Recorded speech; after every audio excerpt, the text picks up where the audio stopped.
As unfortunately we could not continue owing to the challenges with the network, so I thought in order to cover up the time lost, it would be best to do this recording post so that every one of you can look up and listen to the lectures, make preparations ahead of your examinations.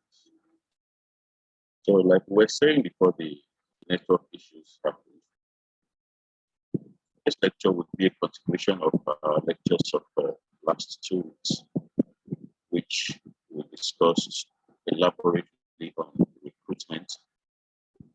Because of that, we gave explanations as to the relevance of recruitment, the reason why organizations conduct recruitment, fill vacant positions to ensure that the right caliber of staff are employed to manage positions of authority.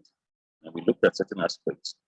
First, recruitment and promotions within the service, and recruitment and promotions of persons outside the service, and how they become members of the mainstream civil service or public service, as the case may be. Well, in it all, it boils down to having the right caliber of persons with the right levels of exposure, the right trainings and orientations to man positions of authority within an organization. In furtherance of that, we shall be looking at the very vital aspect of what administration and organization entails, which is the aspect of trainings that we shall be looking at in today's topic of discussion. Having said that, I will be sharing my screen with you so that you have a fair idea of what is expected of us. And we have said here that administrative activities are no longer simple. They have become so complex and specialized that mere common sense is not enough to carry them out. Besides, the nature of administrative activity is constantly changing.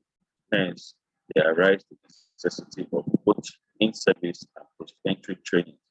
However, training had not been given due importance till recently. In the words of Negro, even now, it is still generally considered one of the better developed areas of public personnel administration, one in which much remains to be done. If you look at this statement closely and you cast your minds back to the lectures we have had so far, you would understand from our very first topic on the origins and the history of administration to the fact that modern day administration requires some measure of complexity and sophistication, and modern day administration is a feature of the simplistic nature of administration that hitherto was the practice. So if you compare that side by side with what the statement is saying, you would understand clearly that administration in modern day practice requires some measure of complexity. It is no longer the simple arrangement where common sense held sway. Modern times requires a lot of rigorous exercises and activities that comes with some measure of expertise and professionalism. And those expertise and professionalism can be gotten through in-depth training and exposure of the right principles and practices that are required within the confines of an administrative system. Having said that, it is expected that at the end of this unit, you should be able to differentiate between education and training, state the need for training, list the types of training, and how relevant they are to modern day practice of administration within the confines of an organization or in the broader system in itself. So having said that, the meaning of training according to William G. Top, it defines it as a process of developing skills, habits, knowledge, and attitudes in employees for the purpose of increasing the effectiveness of employees in their present government positions, as well as preparing employees for future government positions. This dictionary meaning is practical education in any profession, art, or handicraft. In public administration, it means the conscious effort made to improve or increase an employee's skill, power, or intelligence, and to develop his attitudes and scheme of values in desired direction. What this is saying is the fact that for an employee to function effectively, he must be exposed to the requisite skill, power, knowledge, and intelligence, which can only be gotten through training, as that to a large extent would enhance his levels of productivity and enhance the output of the organization when the right caliber of persons man the right positions and conduct their affairs in the right order. So, therefore, the relevance of training cannot be overemphasized, as it is equally linked to recruitment, and there are stages that are inherent in that arrangement of recruitment and training to have a qualified number of personnel that man positions of authority in an organization. However, we get to that point as we make progress. And another important aspect of note is the fact that people tend to confuse education and training. Sometimes you hear people say or feel that because they are educated, they have the requisite training to man positions of authority. But there is a thin line, the marketing line between these two concepts, as education is not synonymous of training, or it's not synonymous to training, as there are two aspects that cover a different array of activities within an establishment. Training, for example, is more of a specialized skill or knowledge that is repeated to an individual or to an employee through the process of the requisite knowledge gotten through training. And as we have said here, uh, training it has comparatively a narrow scope. Education can be explained as the complete upbringing of the individual from the childhood, the formation of character and of habits and manners, and of mental and physical attitudes. In other words, education is an all-encompassing activity or event, but training tends to have a narrower scope and a more focused and detailed spectrum that an individual is brought to speed with in terms of his function and activities within an organization. No doubt both are closely related to each other and even overlap each other. Dr. White has clearly distinguished between the two. He remarks pre-entry education is intended to enable an aspirant to pass an examination or otherwise to show fitness of mind, which will make for subsequent success. By contrast, in-service training is directed towards individuals who are actually at work. Such training is a recognizable investment in long-time service. This specific object in view is performance. So the whole discussion here revolves around the fact that training are more focus-oriented than education. Education approaches issues of exposure from a holistic perspective, and it cuts across the learning stages of an individual across the person's entirety, across the person's life in general. While training tends to build a person to specialize in a particular aspect, and administration is one of those areas where an employee can be trained to gain effective knowledge on the internal workings of his work environment. Having said that, there are objectives of training, as every training is targeted at attaining certain expectations. And we say here that training plays a vital part in public administration. It is essential not only for effective efficiency of administration, but also for broadening the vision of the employees. It teaches him precision, makes himself reliant and independent, and develop his capacity to take decisions and arrive at judgments. Training has therefore been described as a continuous process. It enables an employee to adjust himself to the new situations and to comprehend the goals and values of the organization in which he is to work. In other words, there are certain expectations when the person undergoes certain levels of training in the workplace. And it boils down to the fact that the person's self-confidence and reliability is improved upon by virtue of the exposure the person gains through trainings. And the person, to a large extent, is better positioned to deploy the requisite knowledge to gain the desired level of productivity in the general scheme of things. Having said that, the main aim of training are first to produce a civil servant whose precision and clarity in the transaction of business can't be taken for granted. In other words, by virtue of the levels of training that an individual and employee gains, his productivity level increases, his precision and clarity of purpose increases, and it has a way of stimulating positively the growth of the organization and the results that are attained by virtue of such exposures. Secondly, it helps in attaining, helping the civil servant to attain the task he is called upon to perform in a changing world. In other words, helps him to adjust his outlook and methods to the changing needs of new times. It saves the civil servant from becoming a robot, like mechanically perfect civil servant. He is made aware of his work and the service that he is required to render to his community. It is not only It does not only enable an individual to perform his current work more efficiently, but also fits in for other duties. It develops his capacity for higher work and greater responsibilities. It pays substantial regard to staff morale, as the latter have to perform tasks of a routine character throughout their lifetimes. So, in other words, training exposes the individual beyond the routine duties and tasks that he is charged to perform in the organization, learning new frontiers in the conduct of his businesses and his affairs as it relates to the requirements that the organization places on him. According to a report, large, large numbers of people spend most of their time and lives working upon tasks of a routine character.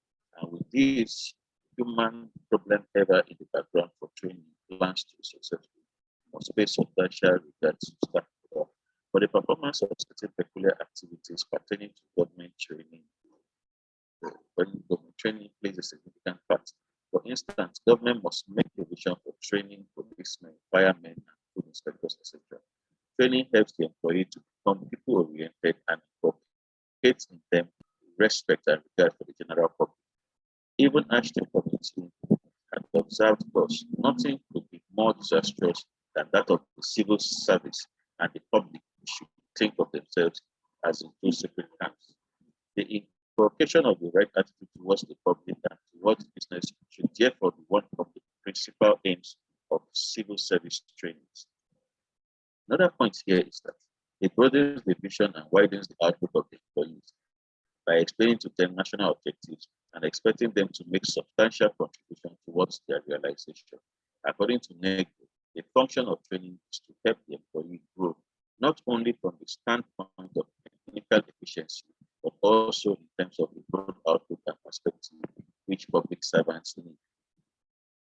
It is vital to career service. It fits them for advancement, which is assured to the employees when they join the government service at a young age. It improves the tone and adds to the quality of organization, since it enhances the efficiency of the employees and develops their capacity, and the efficiency and prestige of the department goes up.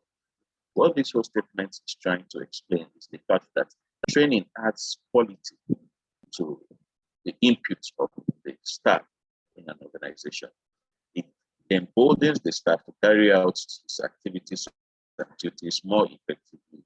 And in the aspect of professionalism or jobs that require a high degree of proficiency, training helps to position and reposition the staff towards greater height and greater productivity. And in the end of it all, they help to better the performance and the results that are gotten from such an organization when the duties and responsibilities of such organizations are measured. In other words, training is a great level of exposure that every staff and every employee of an organization is required to have. That it helps them grow through the ranks and perform better in terms of the conduct of their affairs. It fosters homogeneity of output and the spirit of cooperation in the employee. Hardware remarked that effective administration requires effective training towards organizational goals because of the harm that may be expected when people are left to train themselves without effective guidance or support.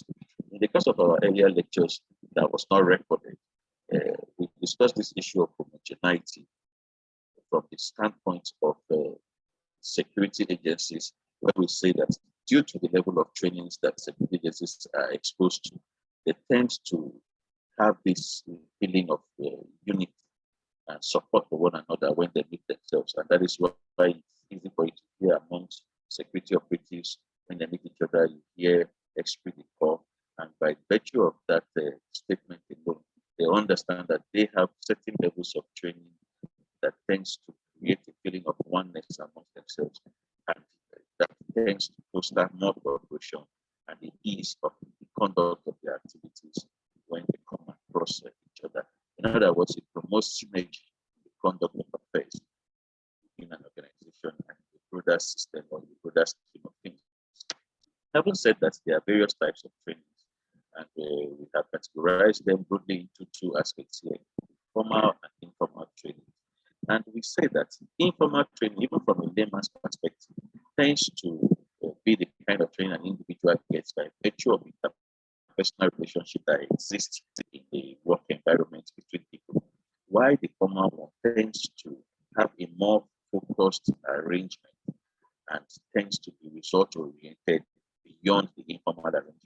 Within the confines of our course material, we have said that informal training, according to Mendel, occurs in the day-to-day relationship of employees and superior in conferences and staff meetings, in employee newspaper and organization publications and meetings of professional associations, and in the reading and study that the employees undertake at his own volition or at his supervisor's suggestion. Because such training is connected with the regular task of the employee, he can at best integrate with his own experience and thereby profit from it. Since there is no compulsion connected with it, his motivation is positive and his influence, whether good or bad, is profound. Evidently, informal training is training by doing the work, learning by trial and error, and acquiring administrative skill through practice. This type of training was adopted by the British in Nigeria. The real education of the civil servant consists in the responsibility that devolves on him at an early age, which brings out whatever good there is in a man.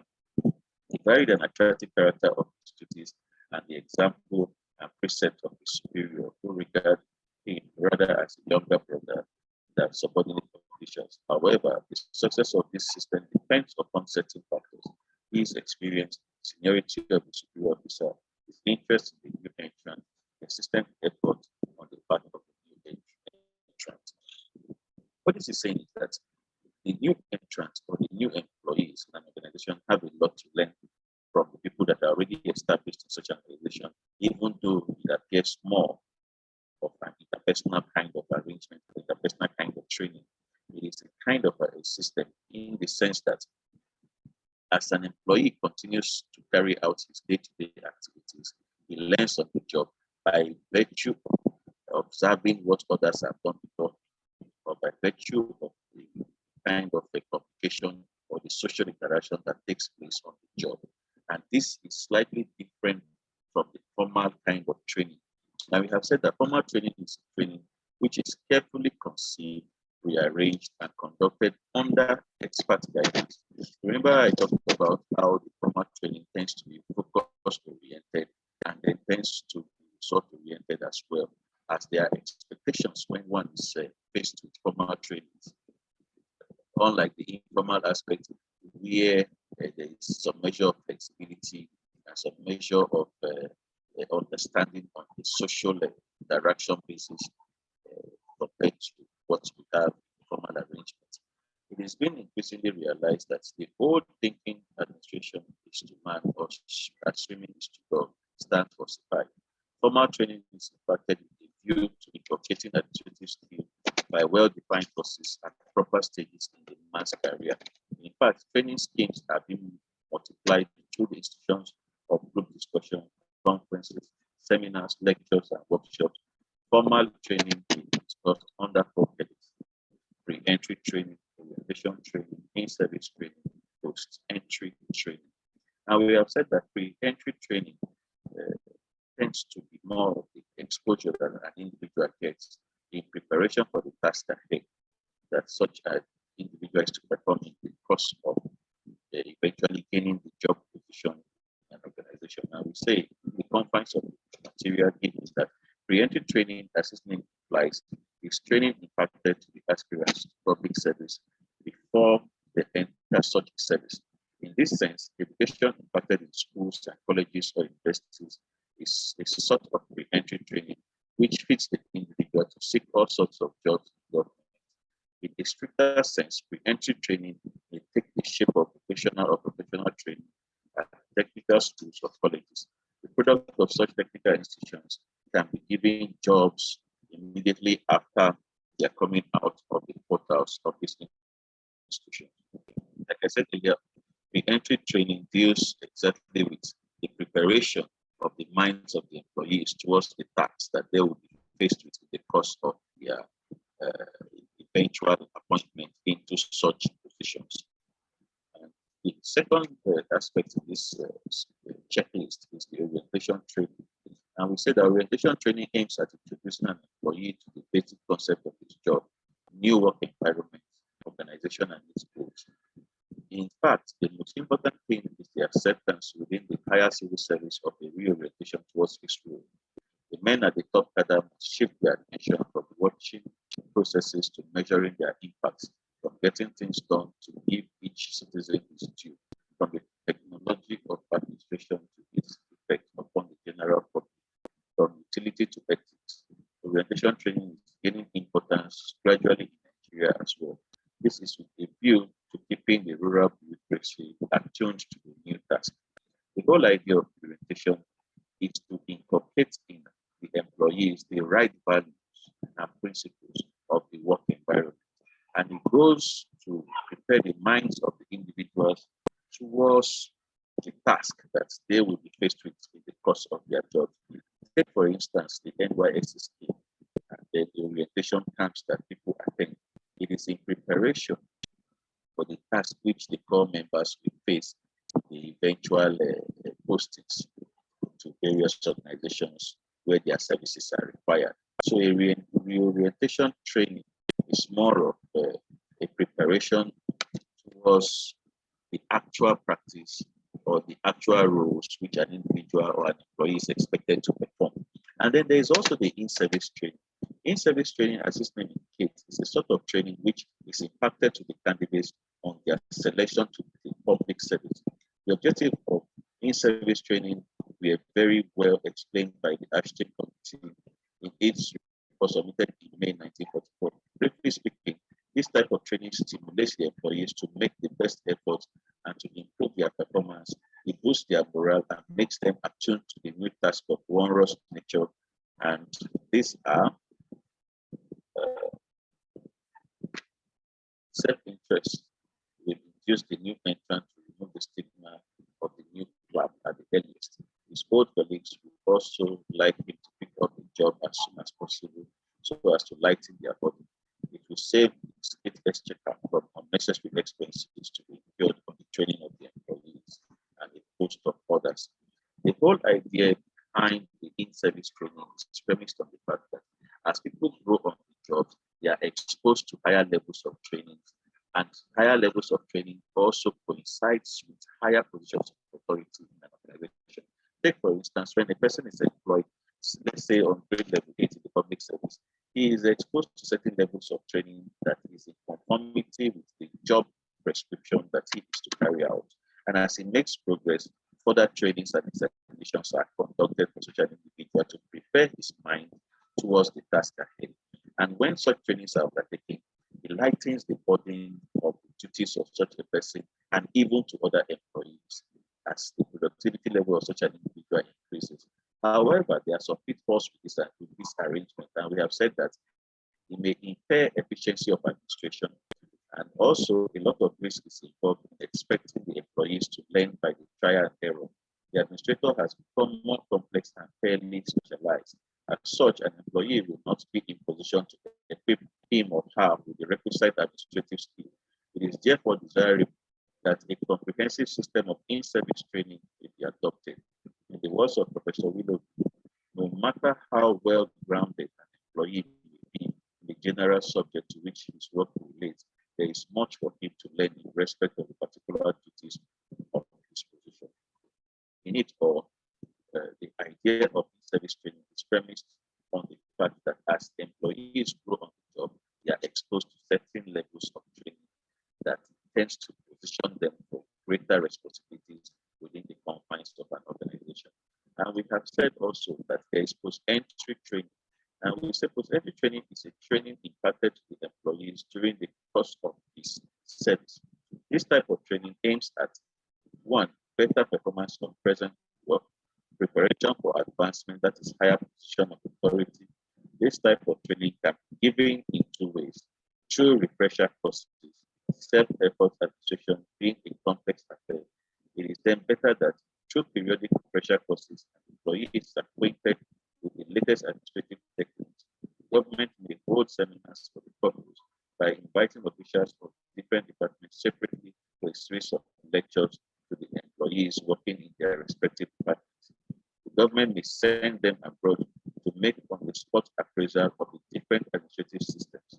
Since training is not to be treated a state affair, the employee concerned also may on his own like to add to his qualification in order to get promotion. He should be given all facilities to avail of them. What this is saying is that post-entry training requires an individual to be exposed to refresher courses. And to get to this point, you must have attained some measure of training and experiences on the job. And for greater productivity and performance, an individual is exposed to certain levels of training that could be more qualifications, or by the government or the employers exposing such a staff to greater levels of training and refresher courses to bring them up to date and up to speed with the knowledge they have gotten prior to such kinds of training. In other words, for an individual to get to this point, he or she must have been exposed to understanding of the roles and jobs that such a person is to perform in the course of his duties. Having said that, also, it is worthy of note that for this purpose, the employee may be given study leave or full or half fee and extended liberal stipends or scholarship. Additional qualifications so added to his credit may be entered into his personal file and be given due weight at the time of effective promotion. The importance of post-entry training is being realized even in developing democracies like Nigeria. Hence, the central government has since liberalized its policy of granting study leaves to its employees or adding to their qualifications. A good example in point within this discussion is the fact that what we are doing in National University, for instance, is to bring people up to date with the knowledge, requisite knowledge of administration, and keeping apprentice. And the whole idea is premised on the fact that when you gain additional qualification, you get positions for greater responsibilities and duties in your organization. Like a lot of you at the moment have your jobs already, but by virtue of the training that you are gaining now for additional qualification, when you are done with it, it's expected that you'll be promoted to higher positions of authority and you'll be better positioned to conduct your affairs and impact more positively on the visions and missions and objectives of the organization where you work. Because a lot of you that come into these programs have jobs already, but for the sake of being more productive and being more relevant to the system, you come for these additional qualifications to better position you for the greater task ahead. Training in Nigeria is an aspect that has not been given adequate attention, but by virtue of the understanding that the government is beginning to have as the relevance of administration and the relevance of the conduct of the affairs of the system in its entirety, there is now emphasis on the issues of training. And we have said that training in Nigeria, it is time, but sadly enough to say that we have failed hitherto our training and staff development programs. The civil service training school in the states are mainly geared towards training confidential secretaries and officials in junior cadres. The institutes and faculties of administration in our universities are too academic in their office and may make very little efforts to equip administrators with the tools of managerial performance. This is not surprising since the teachers have never worked in large organizations, let alone run one. As for the other institutions, the administrative staff college of Nigeria in Badagry, the course provided have become so diffuse that they have lost all focus and depth. Our various institutions for training managers in the public service require urgent attention to design the courses and to involve experienced managers and practitioners. It is not sufficient just to send an official for training only once in his career and give him for the rest of his life. Training as a continuous process, according to Augustus Adebayo, 2004, must be clearly recognized. What this is saying is that prior to modern day understanding of the relevance of training, Nigeria and other less developed countries have not paid adequate attention to the issues of training and manpower development of the staff that man organizations in Nigeria. And we have said here that due to the complexity and the sophistication in modern day society, there is the need to expose employees to the requisite kinds of training to enhance their performance, to enhance their capability and their levels of productivity within an organization. As such, the relevance of training to an organization or to administration in general, both in the private and the public service, cannot be overemphasized. Hence, there is the call that the government should set up more administrative and training centers to bring to speed with modern day requirements the levels of employees that are to man positions of authority in organizations. Training has the potentials of placing people in the right position. Like we say in Nigeria, square pegs in square holes and round pegs in round holes. So to gain the right caliber of persons after recruitment, there is the need for adequate trainings and exposure to prepare them for the task ahead. Hence, the relevance of training to administration cannot be overstated. In conclusion, we said that in this unit, we have discussed training in depth, ranging from its introduction in Nigeria. We learned the meaning of training, its objectives, types, the difference between education and training, etc. Therefore, it is apt to conclude that general mental equipment is required even for imparting any specialized knowledge. Otherwise, it is apprehended that the youth might develop myopic vision and stereotyped conception. What this is saying simply is the fact that we have studied an array of factors that borders around trainings and recruitment of personnel into an organization. And the hallmark of training is to better position people to take positions of authority and responsibility in an organization, and in the long run, enhance productivity and effectiveness of the organization. As the caliber and quality of personnel an organization has to a large extent determines the levels of productivity and performance of such an organization. In summary, therefore, general education broadens the outlook and widens the mental horizon of young men. Men who distinguish themselves in their youth above their contemporaries almost always keep to the end of their lives the knowledge which they have gained. Public administration, however technical it may be, does require the services of men with wider outlook and broader vision.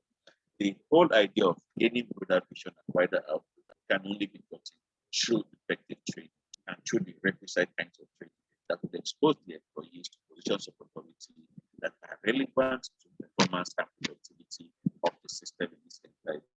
So, having said that, this is an arrangement to cover for the times that have lost, for the lectures that were not recorded. And if you listen to it and you have any questions, I am already on your WhatsApp, and you can do well by asking your questions on the WhatsApp platform, and I will respond to them as much as possible. So thank you